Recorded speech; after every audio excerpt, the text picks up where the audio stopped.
Ce mercredi matin, Alain Juppé et les siens ont petit déjeuné au restaurant du Sénat afin d'échanger sur la forme que pourrait prendre un éventuel ralliement à Emmanuel Macron.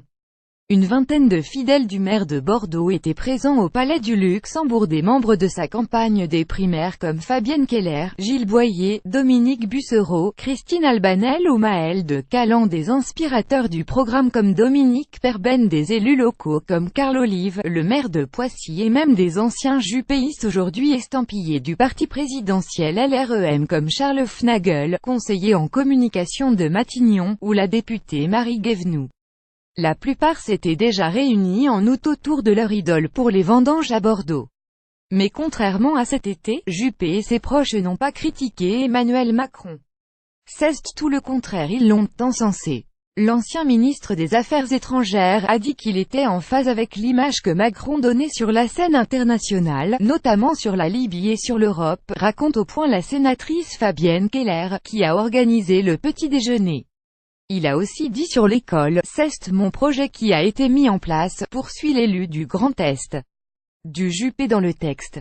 Le ministre de l'Éducation nationale Jean-Michel Blanquer aurait d'ailleurs été l'inspirateur des propositions d'Alain Juppé sur l'école, selon un participant au petit déjeuner. Toutefois, des désaccords subsistent entre Alain Juppé et l'actuel président sur deux sujets, la quasi-suppression de la taxe d'habitation, ainsi que la politique du logement.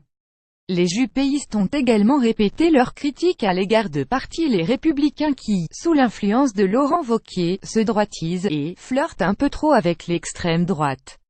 Attendre quoi? Comment cette grande convergence sur le fond, entre idées juppéistes et macronistes, va-t-elle se concrétiser sur la forme? Nous avons fait le point sur la situation des Républicains, celle des constructifs, de l'UDI, confie Dominique Bussereau au point.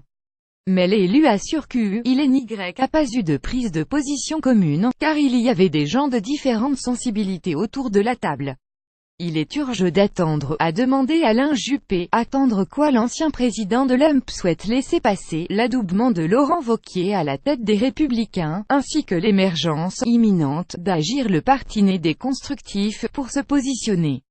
Il attend également de voir ce que va devenir l'UDI, en plein trouble sur Avenir.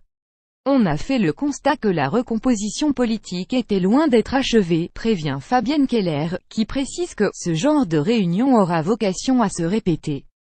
Ce petit déjeuner intervient 3 semaines après un déjeuner entre Emmanuel Macron et Alain Juppé à l'Élysée.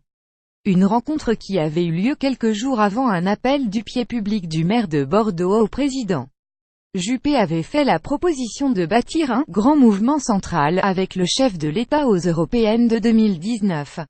Il avait nuancé ses propos 2 jours plus tard en tweetant « Liste commune avec Macron aux européennes, on n'est pas là, je ne suis pas en marche, mais je suis en mouvement », avait-il déclaré par la suite sur le point.fr.